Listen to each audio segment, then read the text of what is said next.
Zap G. Eto na nga. Malapit-lapit na siyang mabuo. Ang ating kalakal project. Internals, terminal, propeller. Aandar na to guys. Ayan ang mga iba pa namin na kalakal.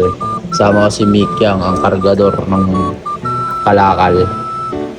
Maraming salamat. Kulang pa dito ng ano. Pero madali na yan. Ayan. Long tail yan guys. Ayan. Nakaangat. Nakaangat siya. Na naka-fully fouled. Tapos may nagbigay po sa atin ng brand new motor. Shoutout kay Boss JM. Boss JM.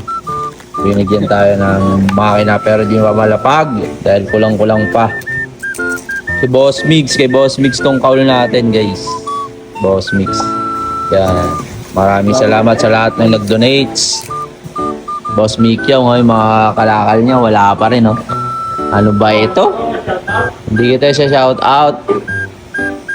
Bye bye guys. Unti na lang to. Sa mga susunod, tumatakbo na. Oh.